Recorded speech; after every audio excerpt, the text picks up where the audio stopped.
Salutations le plus fraternel à tous les amis de la MAT. Salutations le plus fraternel à tous les sympathisants de la MAT.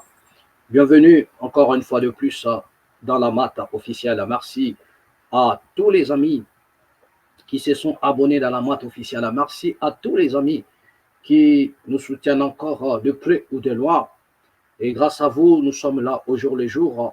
Nous continuons à mettre à votre disposition ce dont nous avons reçu gratuitement. Merci encore à tous ceux-là qui se sont abonnés dans la MAT officielle et à tous nos amis qui ne sont pas encore abonnés.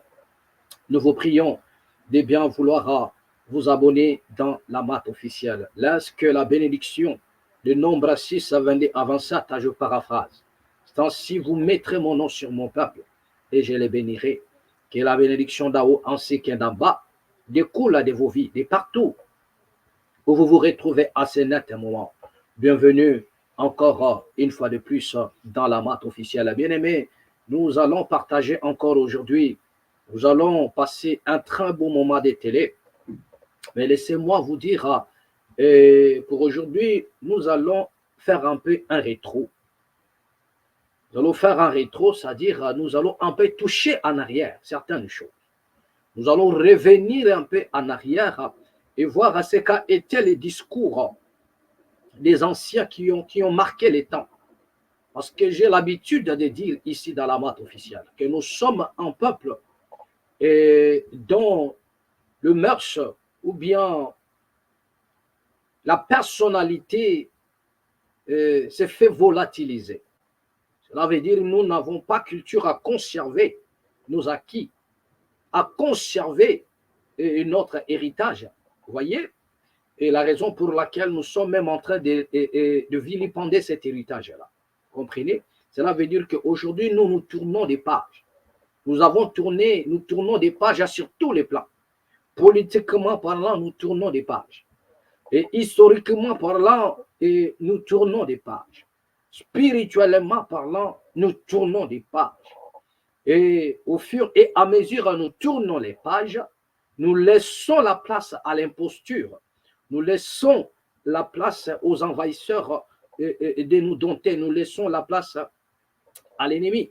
Bien-aimés, nous avons tourné la page à ce qui a été même les événements, c'est-à-dire que historiquement, nous avons tourné la page à nos martyrs. Aujourd'hui, nous ne ressentons plus l'écho des larmes de ceux qui ont milité ou bien de ceux-là qui ont versé les sangs pour nous léguer cet héritage que nous appelons les Congos. Nous disons ceci à nos bénis. Le pays que vous voyez, il y a eu des gens qui ont milité, qui ont versé de leur sang, rien que pour sauvegarder, pour l'intégrité territoriale de cette nation. Et il y a ceux-là qui ont versé les sangs, qui ont payé de leur vie, rien que pour que ce pays-là ne soit pas entre les mains des ennemis, pour que ce pays-là ne soit pas, comment dirais-je, hypothéqué. Il y a eu des gens qui ont fait cette mission. Là où toi, tu danses, tu bois, tu fais des conneries, il y en a des gens qui ont donné de leur sang pour cette nation-là. Vous comprenez? Et aujourd'hui, la génération d'aujourd'hui a tourné la page à toutes ces choses. C'est-à-dire que nous ne ressentons plus l'écho des larmes de ceux-là qui ont milité pour nous léguer cet héritage. Vous comprenez? Et sur le plan politique, c'est pareil. Nous avons eu des prophètes sur le plan politique, des prophètes politiques, je pourrais dire, qui ont parlé des choses, qui ont effrayé des schémas, qui nous ont montré ce que nous devrions faire en principe pour sauvegarder notre héritage. Mais nous avons tourné la page. Vous comprenez? Nous ne ressentons plus l'écho de leurs paroles, voilà, de cette inspiration qui était dégagée dans la profondeur de leur message. Nous ne ressentons plus cela. Nous avons tourné la page. C'est-à-dire que nous avons une génération qui s'en fout des grandes lignes laissées par ceux-là qui ont marqué de l'histoire. Vous comprenez?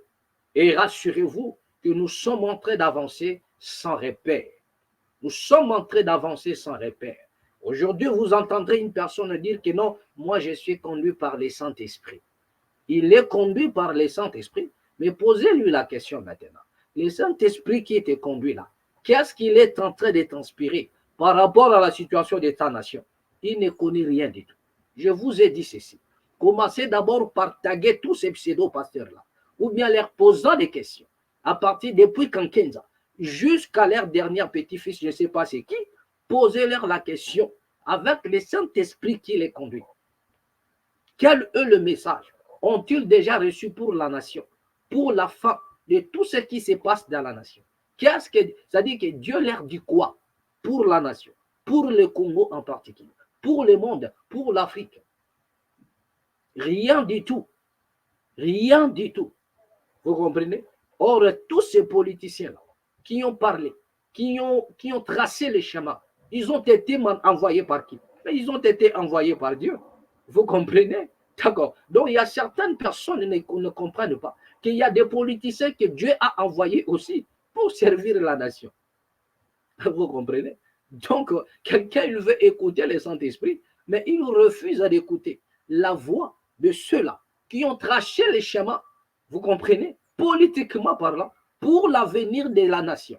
Or, dans la Bible, il est dit, recherchez le bien de la vie, car votre bonheur en dépend. Donc, recherchez le bien de la vie. Votre bonheur en dépend.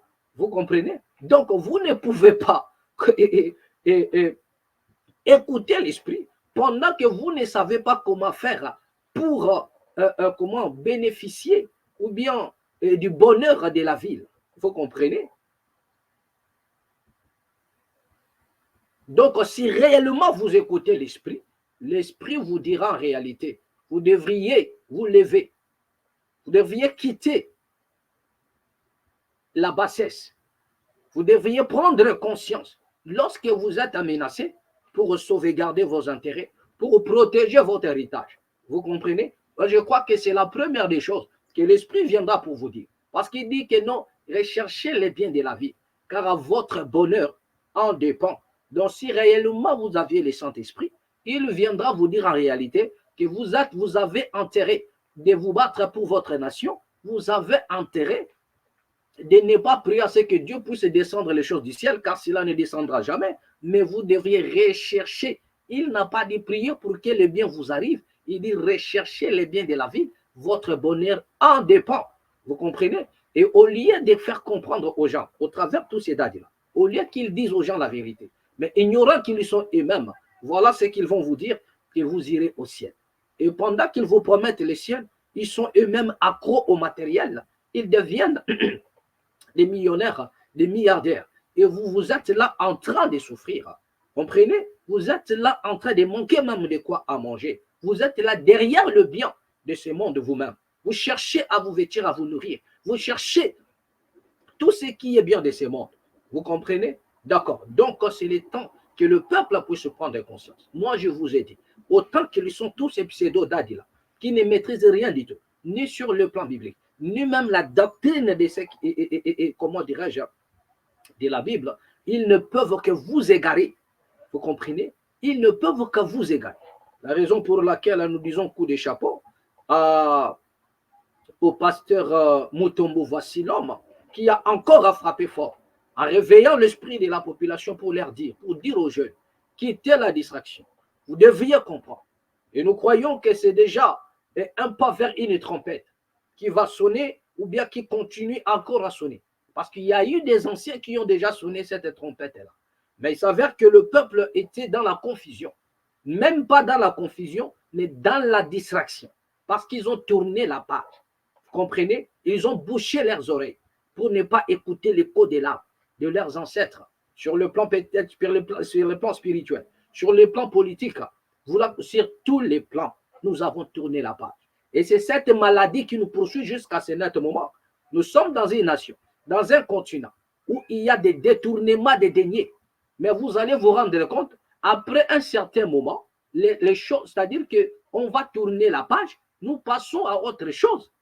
Il y a des contentieux qui n'ont jamais été réglés.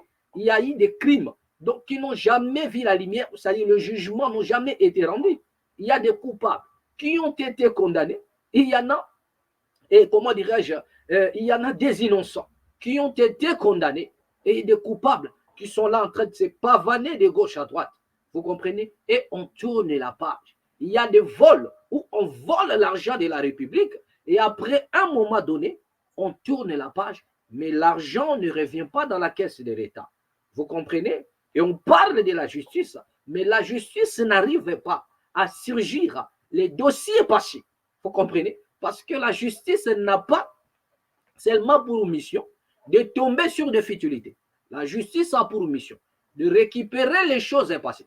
Parce que même quand nous tombons dans la Bible, vous allez comprendre, lorsque la justice et le jugement de Dieu va s'abattre selon la religion ou selon la Bible, il tiendra compte du passé, du présent et du futur de la personne. Vous comprenez? Mais nous avons des justices aujourd'hui dans nos nations qui ne tiennent pas compte, qui ne tiennent ni compte du passé, ni compte du présent. C'est-à-dire que et le futur même, n'en parlons même pas. Vous comprenez? Or, la justice a pour mission de tenir premièrement compte du passé. Cela veut dire, comme monsieur Constant Moutamba est là aujourd'hui en RD Congo, comme étant ministre de la Justice, c'est-à-dire il a pour intérêt de faire surgir d'abord les dossiers passés qui n'ont pas été, comment dirais-je, jugés. C'est-à-dire les dossiers qui n'ont pas connu la lumière. Les dossiers passés, il a pour mission de surgir cela et de mettre ça sur la table avant d'attaquer le dossier présent. C'est-à-dire que c'est comme ça va aller. Il doit surgir et les dossiers passés et les dossiers présents et faire la lumière sur tous ces sujets-là.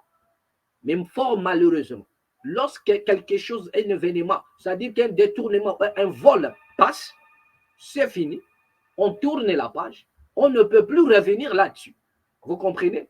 Et c'est ce qui fait en sorte que la nation reste encore en arrière, c'est ce qui fait en sorte que la nation puisse être bloquée, c'est ce qui fait en sorte que la nation soit stagnée sur tous les plans. Voilà. Bien-aimés, nous allons parler aujourd'hui.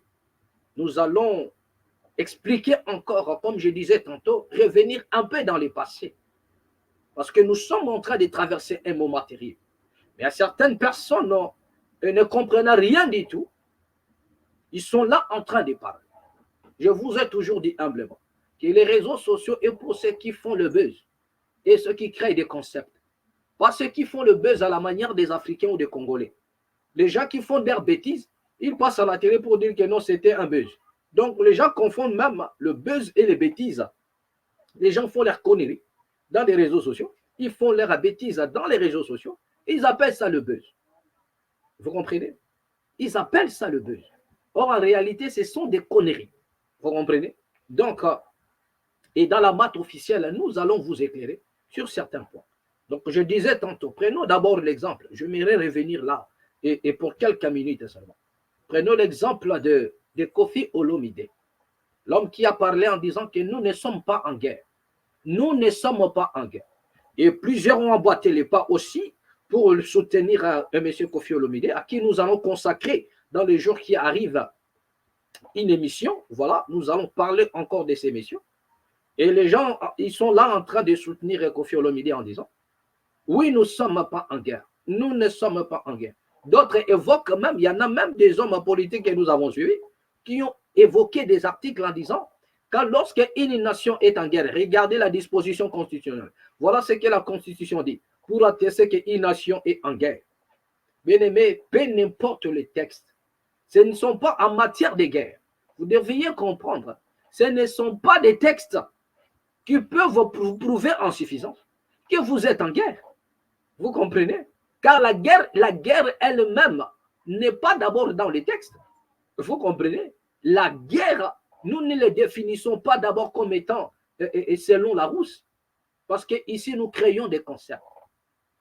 Nous créons des concepts, bien aimés. Et c'est ça le niveau. Voilà. Parce que lorsqu'on est un homme intellectuel, doit aussi savoir comment créer des concepts. Et voilà. Quand bien même nous n'avons pas encore atteint un niveau scientifique au cadre, mais du moins nous sommes à mesure de vous donner quelques matières. Et voilà ce que nous nous disons. Nous n'interprétons pas la guerre comme étant et selon les dictionnaires. Donc moi je dis ceci, ici dans la main, que la guerre, nous le définissons comme étant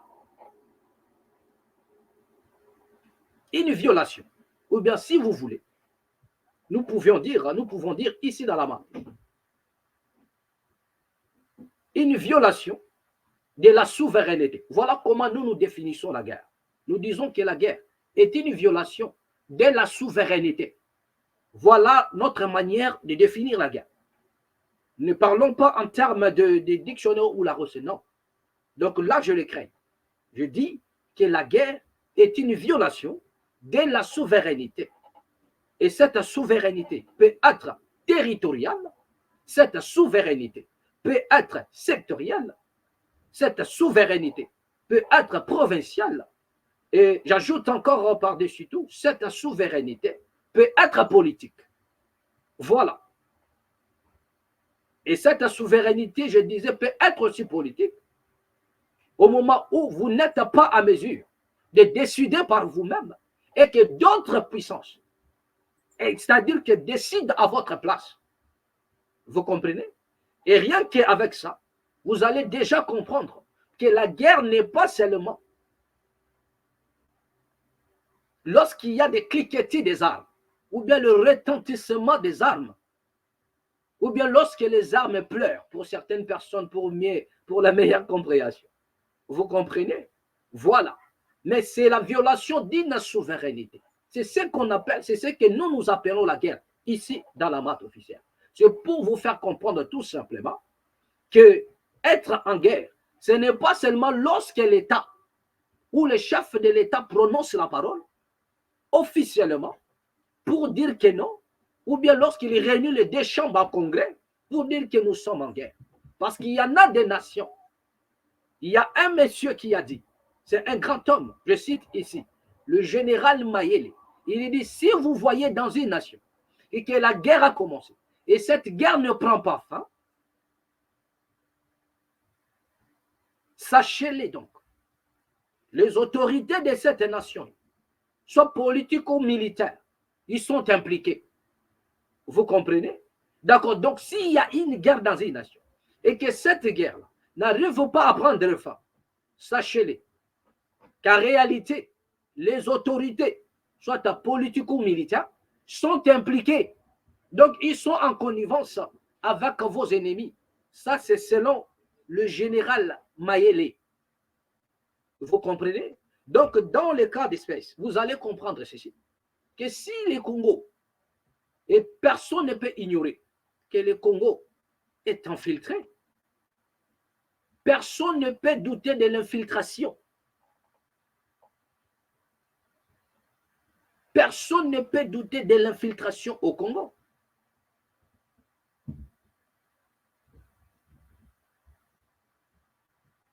Et si les autorités congolaises, nous supposons, et si les autorités congolaises étaient impliquées sournoisement, croyez-vous que cette guerre sera déclarée explicitement? Rien, loin de là. Donc comprenez déjà, nous sommes en train de poser des problèmes sur des petites choses. Donc si les autorités congolaises sont impliquées sournoisement dans ce qui se passe, ou bien ils sont en connivence avec ceux qui nous agressent, ceux qui nous tuent au jour le jour, comprenez déjà que la guerre ne sera jamais déclarée. Parce que lorsque une guerre est déclarée, cela implique aussi la population. La guerre ne sera jamais déclarée pour une simple raison. C'est que les autorités sont impliquées. Ou soit ce sont les autorités politiques, ou soit ce sont les autorités militaires. Vous comprenez? Parce que les autorités politiques peuvent donner les ordres. Mais si ceux qui sont dans l'armée, ce sont des infiltrés en faveur de l'ennemi, ils ne pourront jamais exécuter cela. Parce qu'aucun homme politique ne peut monter au créneau ou bien prendre les armes pour aller combattre. Il n'y a que des militaires. Mais si les militaires sont corrompus et si les militaires sont infiltrés jusqu'à un niveau au cadre, donc comprenez déjà, même les autorités politiques auront du mal à faire des choses qui vont tourner contre, c'est-à-dire qui vont infliger encore un châtiment plus fort à la nation. Donc, autrement dit, le peuple doit s'accaparer, se réapproprier de ces combats. La raison pour laquelle nous disons, lève-toi, prends conscience. C'est-à-dire que n'attendons pas que les autorités de l'RDC prennent les textes ou bien les déclarent à tout haut.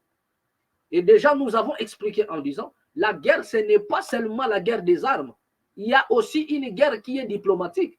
Aujourd'hui, ce qui prouve en suffisance que le Congo est en guerre, le preuve en est. Personne ne peut ignorer que toute la communauté internationale est contre la RDC. Qui peut ignorer cela? Nous avons les rapports mapping. Mais pourquoi est-ce que les gens ne sont-ils pas inculpés? Il y a les rapports mapping. Pourquoi les gens ne sont-ils pas arrêtés? Ça, ce n'est pas une guerre. C'est une guerre déclenchée contre le peuple. Mais au lieu que tu comprennes que lorsque la communauté internationale continue à infliger encore les sanctions, vous avez appris qu'on nous a encore infligé les sanctions, qu'à l'heure où nous sommes en train de parler, le Congo ne peut plus encore ça procurer des armes de guerre, des munitions de guerre. Nous ne pouvons plus. C'est-à-dire qu'il y a encore un coup de fouet qui est donné contre les Congos. Vous comprenez? Et la communauté internationale réunie comme un seul homme pour nous infliger les châtiments. Et n'attendez pas ce qui est les autorités congolaises s'élèvent pour vous dire quoi que ce soit. Je vous ai dit ici, si il s'avère que les autorités sont impliquées ou bien en connivence avec les ennemis, cette guerre, vous ne le verrez pas à la manière dont vous voulez la voir. Mais ce qui est marrant, c'est que les Congolais attendent. Ils sont là. Donc pour eux, on doit parler de la guerre le jour où M. Tshisekedi dira dans sa bouche que nous sommes en guerre, combattez, je lance le mot d'ordre pour la guerre. Or que la souveraineté, c'est-à-dire qu'ils oublient même que la souveraineté, c'est le peuple. Le pouvoir pour le peuple et par le peuple qui est souverain. Donc ils oublient sa mission. Pour la distraction, vous avez oublié votre mission pour une simple raison, c'est que vous êtes distrait.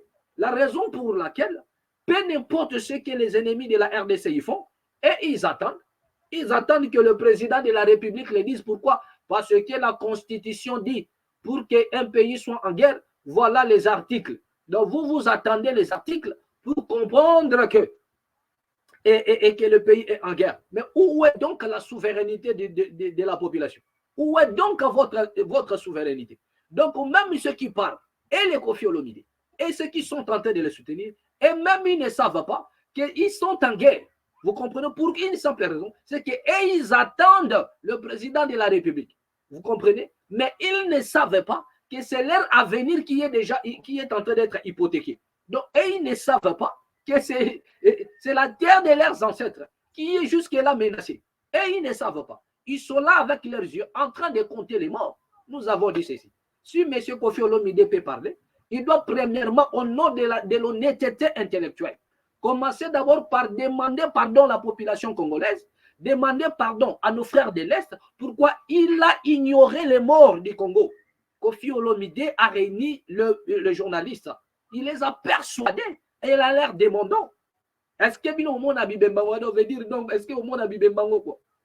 Donc Kofi a nié complètement les morts. Donc la raison pour laquelle nous disons il n'est pas mieux placé ces messieurs.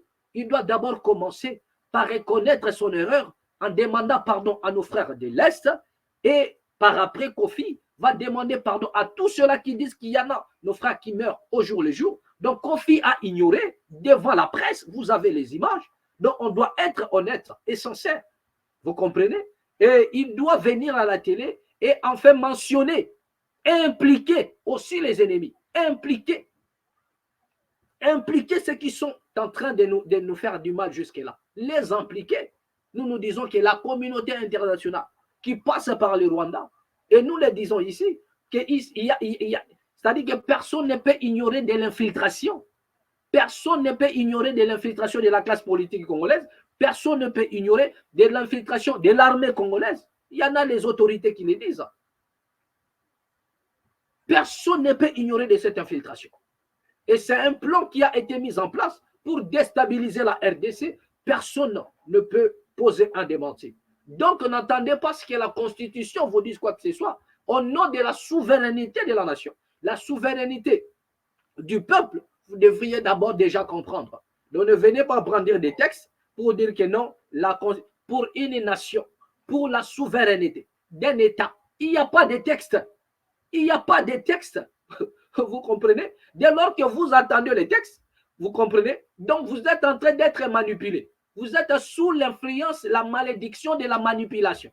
Vous êtes sous l'influence de la manipulation. Attendez les textes. Donc les gens entendent, ils ont oublié qu'ils sont souverains, ils attendent que le président de la République, soit sous la promesse qu'il avait fait autrefois, que je vais réunir les deux chambres en congrès et déclarer la guerre. C'est ce qu'ils sont en train. Bien aimé, vous ne comprenez pas encore la politique. Et vous ne savez pas ce que c'est le monde politique. Vous devriez un peu hausser votre niveau. Vous devriez un peu grandir. Vous devriez un peu monter les niveaux. Et vous comprendrez ce qui se passe. Là, je suis en train de vous donner un peu de yeux. Je pose le problème d'une manière simple pour que vous puissiez comprendre. Vous comprenez? Donc, au nom de la souveraineté, les textes n'ont plus de l'importance. Vous comprenez? Vous n'allez pas laisser votre maison brûler, soit disant que non, j'attends d'abord que je suis là, j'attends les pompiers. Si les pompiers n'arrivent pas, je vais laisser la maison. Non, l'homme censé va fournir les efforts, même au prix de sa vie. Il ne peut pas laisser sa famille sous le feu, la fumée qui remplit la maison, et la maison a pris feu. Il vous dit non, j'ai déjà appelé les pompiers, donc je suis là, j'attends. Mais attendez, quel genre d'homme êtes-vous? Mais un homme mature, un homme qui connaît ce que c'est la vie, il va commencer d'abord par se battre. Vous comprenez? Il doit lutter avec les moyens qui est avec lui. C'est-à-dire qu'il doit commencer d'abord à faire un pas. Et si les pompiers vont venir, tant mieux. Qu'ils viennent ou pas, l'essentiel pour moi, je fais quelque chose. J'ai tenté d'évacuer, j'ai tenté de sauver quelques personnes, j'ai tenté. Vous n'allez pas croiser les bras pour dire que non, j'ai déjà téléphoné les pompiers, comme ce sont eux qui sont experts en matière de flamme, de feu, donc jusqu'à ce qu'ils vont venir. Maintenant, là, vous n'avez pas compris la vie. Vous allez tout perdre. Vous allez tout perdre. Vous allez tout perdre. Vous n'allez pas laisser vos enfants mourir dans le feu dans la maison, soit disant que j'ai déjà appelé les pompiers, j'attends qu'ils arrivent. Un homme va tenter de sauver la vie de ses enfants, même au péril de sa vie. Donc, c'est ce qui se passe au Congo. Les jeunes, les Congolais, ils sont là.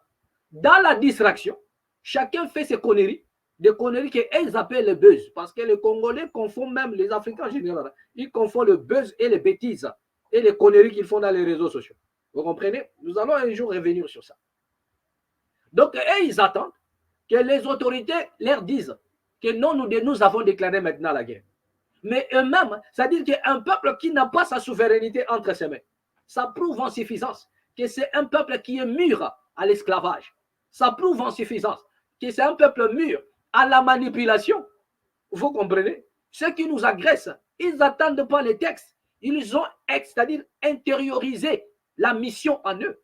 Ceux qui nous agressent là, ils n'attendent plus les mots d'ordre. Ils ont déjà intériorisé la mission. Ils savent que nous avons une mission. Nous avons une mission contre cette nation-là, contre les Congo. Nous avons une mission. C'est comme au Moyen-Orient. Chaque Israël, c'est-à-dire que chez les Hébreux, le peuple d'Israël, ils n'ont pas besoin d'attendre, c'est-à-dire chaque citoyen a intériorisé déjà la mission. Ils savent ce que c'est la mission d'Israël devant la Palestine. Et les Palestiniens aussi à leur tour, depuis leur, c'est-à-dire qu'étant enfants, ils savent déjà. Chaque Palestinien le sait bien. Quelle est ma mission comme étant Palestinien face à Israël? Il n'y a pas question d'attendre les textes là-bas. Il n'y a pas question des textes. Il n'y a pas question des textes. C'est question de comprendre sa mission comme étant un peuple. Et au nom de la souveraineté. Mais le Congolais est loin de ça. Donc lui, il attend. Et d'autres arrivent avec leur veste. Ils arrivent dans des émissions en disant, c'est-à-dire qu'ils veulent se faire tristement célèbres comme étant des gens qui connaissent, qui ont de la matière. Alors qu'ils sont encore loin. Ils se disent à politiciens, mais en réalité, ce sont des enfants qui ne maîtrisent à que dalle. Ils ne maîtrisent à que dalle. Donc là, je suis en train de vous expliquer pour que vous compreniez. Nous avons ici donné, selon la maths, nous avons donné la définition ici de la guerre pour dire que c'est une violation d'une souveraineté. D'une souveraineté. Dès lors que vous vous sentez menacé dans votre souveraineté, automatiquement, c'est une guerre.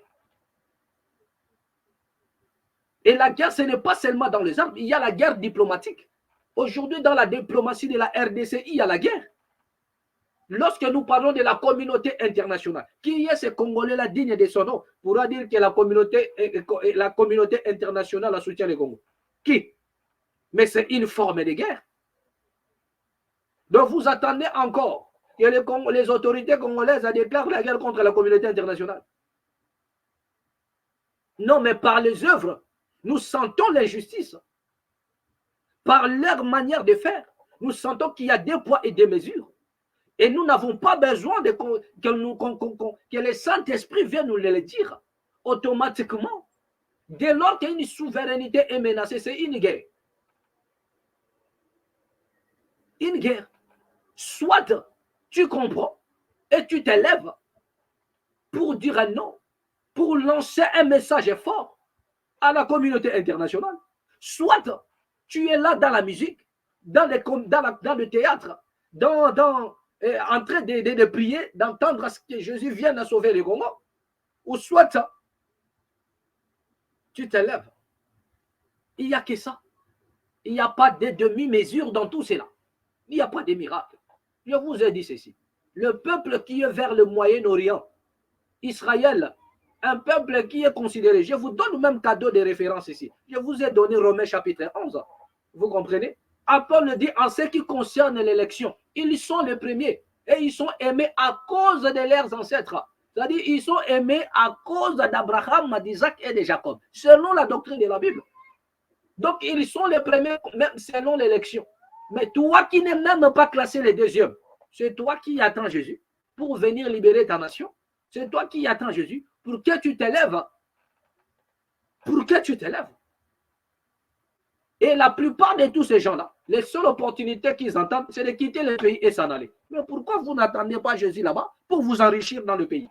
Si on mettait un seul avion au Congo comme ça, pour dire que non, venez monter et partir, ça veut dire que cet avion ne pourra même pas décoller.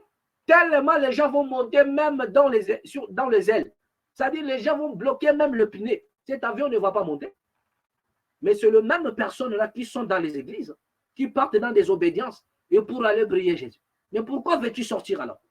Est-ce que Jésus ne peut pas te bénir au Congo? Est-ce que Jésus ne peut pas faire de toi un milliardaire au Congo? Ou bien ne peut pas te donner une vie meilleure au Congo?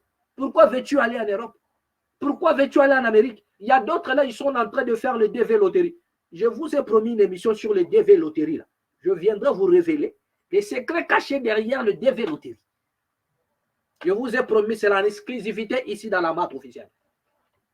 Nous allons parler de DV loterie. Mais pourquoi tous ceux qui font ça? Croyez-vous qu'ils ne font pas, ce ne sont pas des chrétiens? Ils sont des croyants, des musulmans, des chrétiens, ils font ça pour aller aux États-Unis. Posons-nous maintenant la question. Jésus ne peut pas donner à ses enfants une bonne vie au Congo parce que le miracle existe. Il ne peut-il pas faire le miracle pour que ta vie change? Pourquoi veux-tu jouer au DV loterie pour aller aux États-Unis? Ça, c'est ce qu'on appelle prendre de la poudre d'escampette. Ça, c'est de la poudre d'escampette. Vous comprenez? C'est de la poudre d'escampette. Donc, pourquoi veux-tu faire le DV loterie? Pourquoi? Moi, je préfère que tu continues à prier Jésus. Comme ça, ta situation va changer là-bas. Ta situation va changer là-bas. Mais toi-même, tu t'es rendu compte que tu prends de l'âge et au fur et à mesure, tu es là, tu continues à prier, mais tu t'appauvris. Tu continues à crier à Jésus, mais tu continues à souffrir. Donc, tu as directement pensé, non, le seul alternative, c'est d'aller aux États-Unis, c'est de jouer au DV loterie. Mais qu'est-ce qui t'a poussé à aller jouer? C'est le Saint-Esprit. Mais comment tu peux prendre conscience que si je reste ici, je vais mourir? Mieux vaut jouer, tenter aux loteries, peut-être que je me retrouverai au niveau des États-Unis. Qu'est-ce qui t'a poussé à faire ça?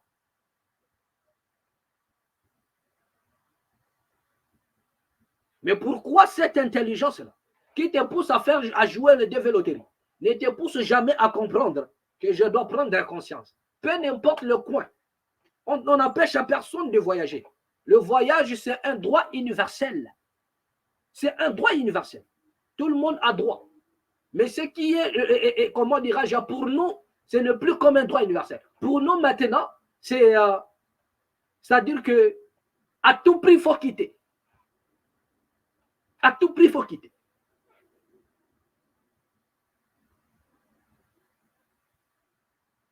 Pour nous, c'est comme si nous avons été appelés qu'à ça. Non. C'est un droit universel. Mais nous le faisions sous une impression qui ne dit pas ce nom. Parce que nous regardons les conditions. Nous regardons la situation. Via ce qui nous arrive. Obligé à Kopakata. Obligé à Kopakata. Dit, ah, si je reste là, je vais mourir. Donc, vous comprenez que ce qui peut faire ça, tu ne vas pas me dire que c'est le Saint-Esprit qui t'a dit de fuir. Mais c'est la conscience humaine. Tu t'es rendu compte que non, jusque-là, ça ne va pas.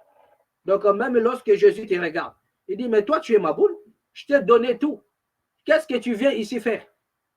Qu'est-ce que tu viens me demander encore? Il dit, je vous ai donné. Je vous ai donné. Mais tu viens faire quoi? Comment quelqu'un t'a donné? Donc, tu as perdu cela. Et au lieu de faire en sorte que tu retrouves ce dont tu as perdu, tu retournes encore vers lui pour commencer à pleurer. Regardez, on va voler. C'est ça le comportement des Africains et des hommes congolais. Un patron te paye un salaire. Tu mets dans ta poche. Il t'a donné ton salaire. Et tu arrives à quelque part. Un voleur te vole. Mais tu vois le voleur devant toi. Tu dois te battre.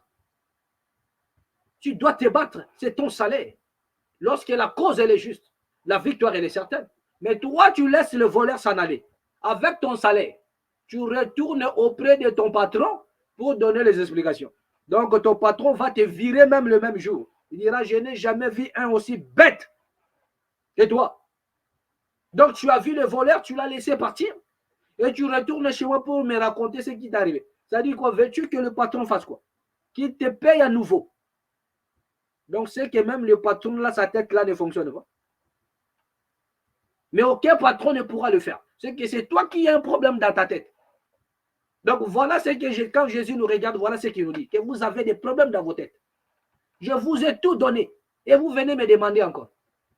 Vous venez me demander quoi? Est-ce que vous ne comprenez pas que les païens ne demandent rien à Dieu? C'est que les gens que nous appelons païens ou profanes, bon voilà. Et ils demandent quoi à Dieu? Rien du tout. Mais pourquoi ils font des choses que toi tu ne fais même pas? Mais toi, pour faire ça, tu dois demander. Mais même Dieu te dit, hey, mais l'autre là, il a fait. Est-ce que moi, il m'a demandé? J'ai déjà donné à tout le monde. Il fait pleuvoir la pluie pour les méchants, même pour les bons.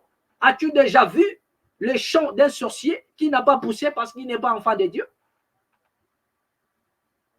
Entre un sorcier qui a planté les maïs, il est un sorcier de mauvais augure. Je parle des sorciers de mauvais augure. Il a planté ses maïs. Et toi qui pries Jésus, qui a croisé les mains, entre vous deux, qui va dormir en famille, vous avez vous-même la réponse. Qui va dormir en famille? Est-ce que Jésus va venir te donner la nourriture parce que tu es enfant de Dieu? Ou bien c'est les sorciers là qui sera dans l'abondance? Vous avez, je crois, la réponse. Donc, tu vas crever à un niveau, toi-même, tu vas te dire non. Je dois quand même aller acheter ou bien demander le maïs chez les sorciers, car tout est sanctifié par la parole et par la prière. Tu as vu? Là, tu es coincé. Là, d'aller à un niveau au cadre, tu vas crever, frère. Donc, vous devriez comprendre les choses. C'est comme ça que nous parlons ici dans la main. Nous disons tous ces pseudo-dadis, ils ne font pas les poids. Nous avons dit, nous n'avons pas intérêt de venir ici ouvrir des mystères pour vous épater.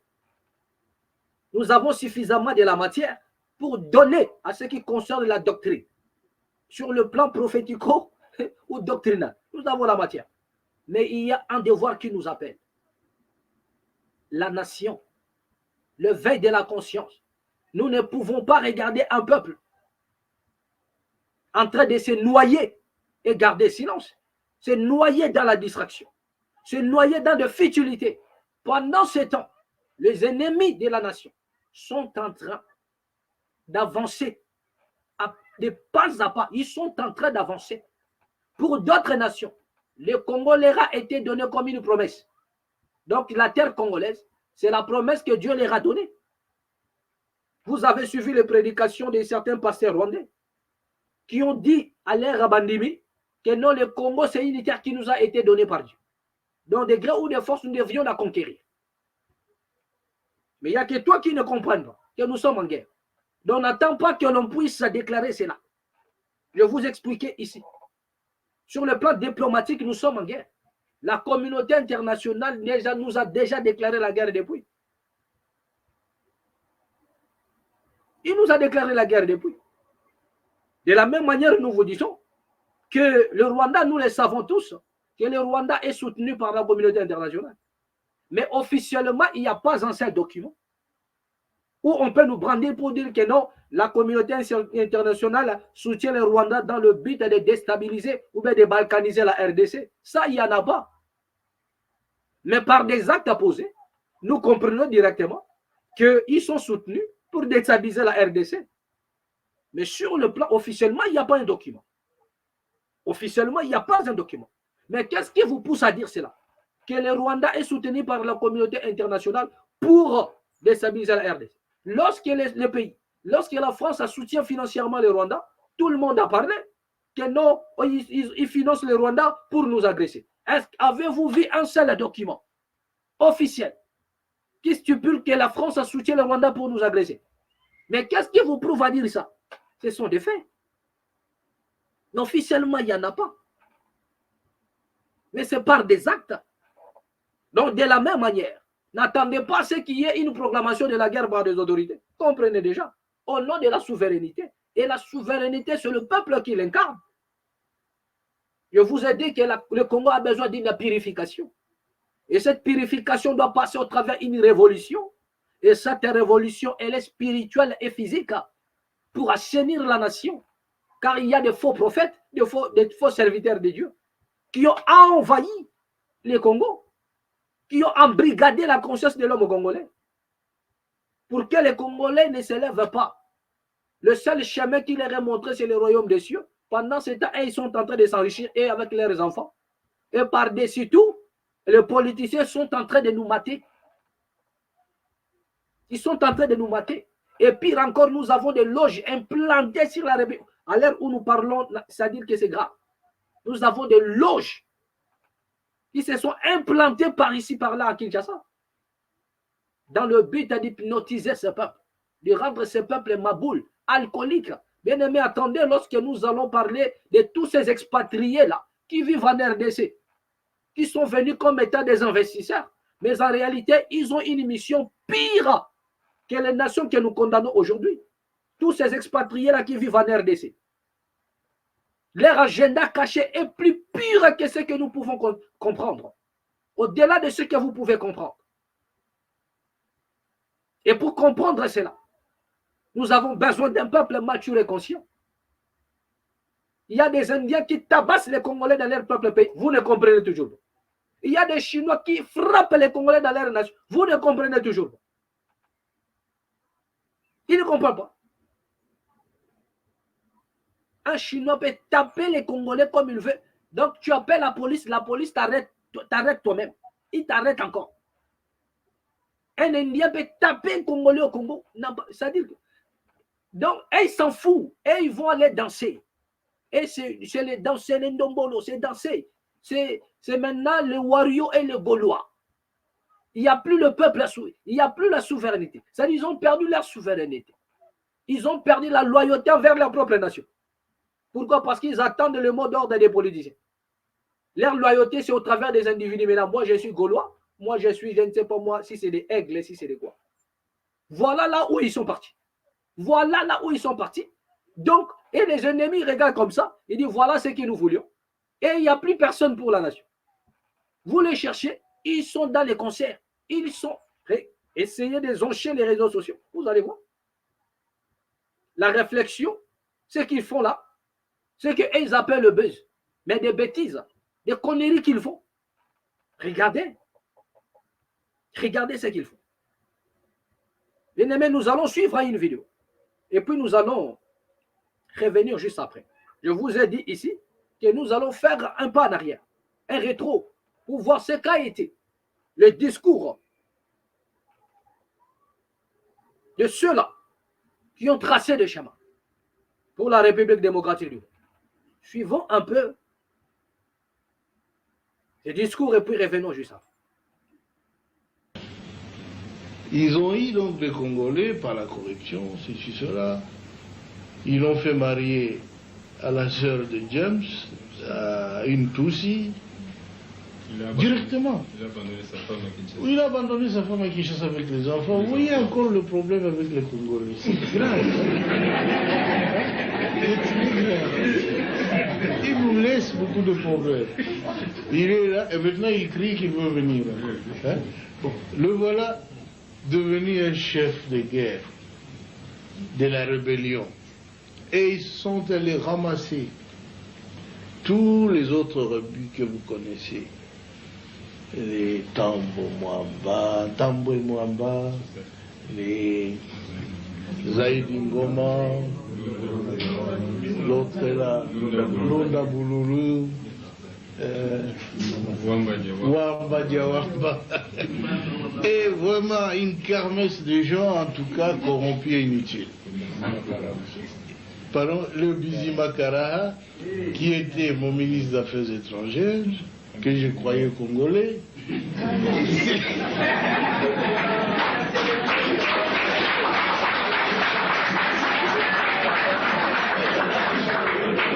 Et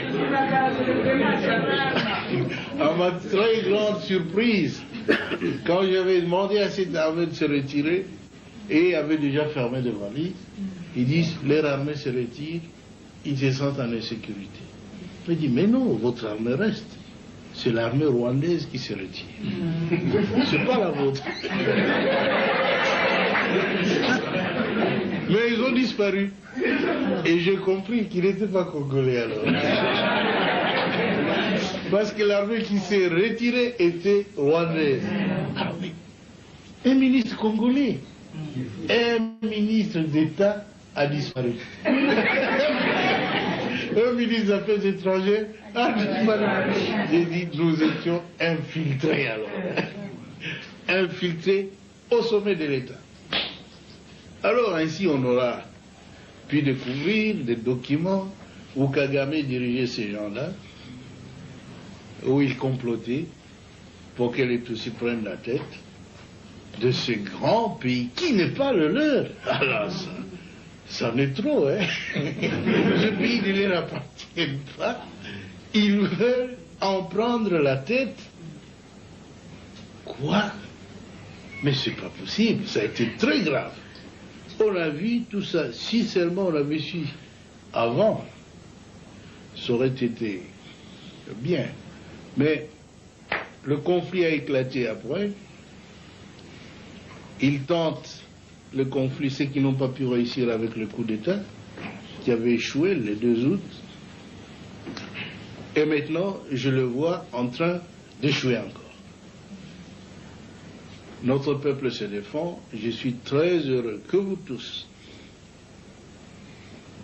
ayez pris conscience de la gravité de la situation pour nous mettre tous ensemble, tous les partis politiques confondus, chez nous.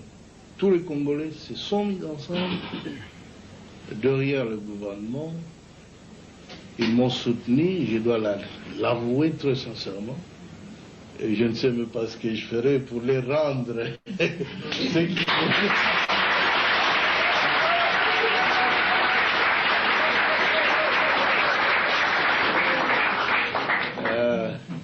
Mais ce que je dois vous assurer, c'est que je suis un soldat du peuple et je ferai mon devoir jusqu'à mon dernier jour.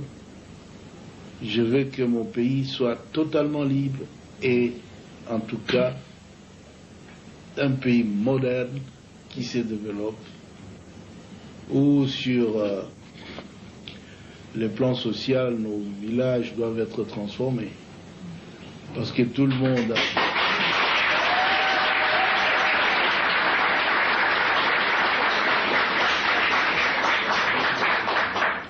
beaucoup de nos élites, beaucoup d'intellectuels, beaucoup de citadins, des gens de ville qui sont habitués à la vie, ont peur de rentrer dans nos villages.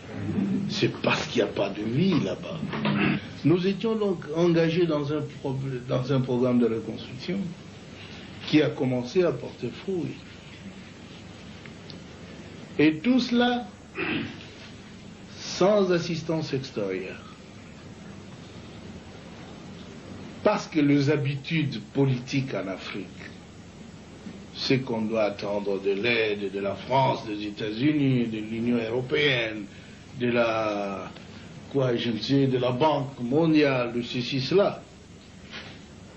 Mais nous avons dit, depuis quand nous luttions, longtemps, nous disions que notre lutte, c'est la lutte de l'intelligence contre la force brute. La force brute.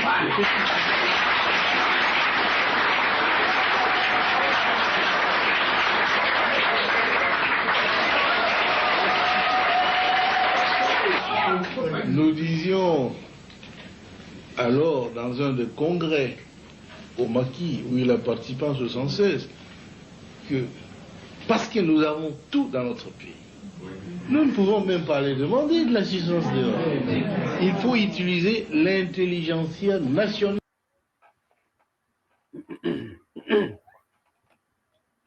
Voilà, donc vous venez là de suivre.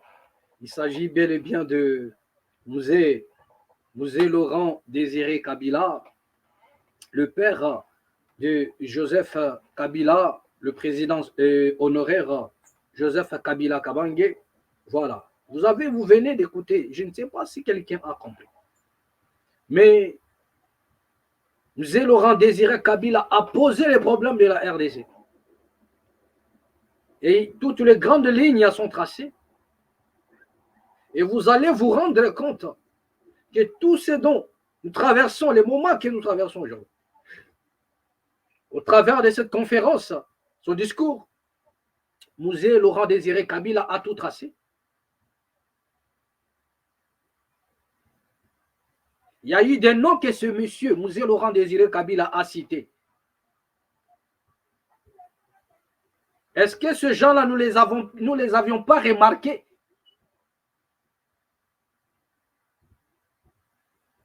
Dans la politique, dans les gouvernements? Est-ce que ces gens-là n'ont-ils pas sillonné les gouvernements à un autre? Il y a certains noms qu'il a cités là. Mais nous les avons vus encore là. Nous les avons vus dans le gouvernement passé. Et maintenant, lorsqu'on vous parle de la guerre, croyez-vous qu'une nation dont l'infiltration a touché même ses propres enfants,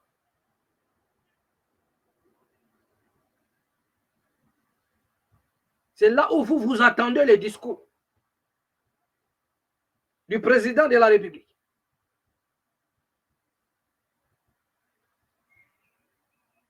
Et si le président de la République lui-même est pris en otage politiquement par ses caciques, ou bien au travers de certaines alliances, croyez-vous qu'il aura le courage de le dire?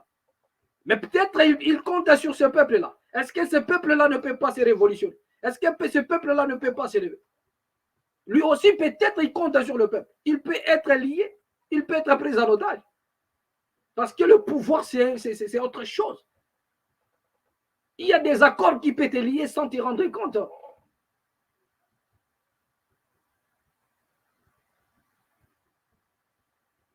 Et si le chef de l'État était lié par certains accords, ou s'il était pris en otage par certains de ses caciques, un des trois chantages, croyez-vous qu'il pourra s'en sortir? On confie quelqu'un, vous pouvez, c'est simple à constater. On te confie un poste et tu voles l'argent. Tu prends, tu mets un autre, il vole l'argent. Tu enlèves, tu mets un autre. Ça veut dire que tout ton. Ça veut dire ils se sont décidés de voler. Et à un moment donné, tu es bloqué. Pourquoi? Parce qu'ils peut-être quelque part, et aussi, ils ont des choses à te reprocher. Ils ont peut-être certains secrets qu'ils peuvent balancer et vous êtes coincé. Ce sont des choses qui arrivent. Nous avons posé un problème. Ce sont des choses qui viennent. Et lorsque Musée Laurent Désiré Kabila, lui toujours, lorsqu'il a parlé en disant que la guerre sera longue et populaire, est-ce qu'il a tenu compte d'une constitution? Est-ce qu'il disait au peuple qui attendait la constitution, nous allons lire ce qui va, attendez le jour où nous allons établir une constitution et nous allons déclarer la guerre. Mouzé Laurent Désiré Kabila a prononcé la parole en disant la guerre sera longue et populaire. C'est-à-dire que la population doit vivre il doit vivre dans un état de comprendre que nous sommes en guerre. Pas dans la distraction, pas dans des futilités, pas attendre des textes. Non. À la manière où vont les choses. À la manière où vont les choses. L'air n'est plus à la distraction. L'air n'est plus à la distraction, à la manière où vont les choses. À la manière où vont les choses. Mouzé a dit la guerre sera longue et populaire. Est-ce qu'il vous a dit d'entendre les textes quand nous allons promulguer, quand nous allons dire, quand nous allons saisir les congrès? Il a dit populaire. Donc la population doit se réapproprier de ces combats pour sauver la nation, pour sauver la République démocratique du Congo. Nous allons revenir prochainement sur cette vidéo et enchaîner par une autre. Car le discours de Mouzé, il y en a d'autres qui ont compris. Il y en a aussi ceux-là qui ont refusé de comprendre cela au nom de leurs intérêts. Nous allons faire un parallélisme entre d'autres acteurs politiques d'aujourd'hui qui ont compris et qui ont récupéré une portion de la mission du message de Mouzé Laurent Désiré Kabila pour le mettre en pratique au profit de la nation. Et ceux-là qui sont à l'opposé de ce message-là pour trafiquer la nation congolaise. Au prochain numéro, nous allons en parler. Merci à tous ceux-là qui nous ont suivis. Abonnez-vous dans la mat officielle. Plein succès à tous les amis de partout dans le monde. Abonnez-vous. Nous vous le demandons humblement. Merci de bien vouloir vous abonner et donner un coup de pouce à votre jeune chef. Nous revoir prochainement et au prochain numéro, toujours ici dans la mat officielle.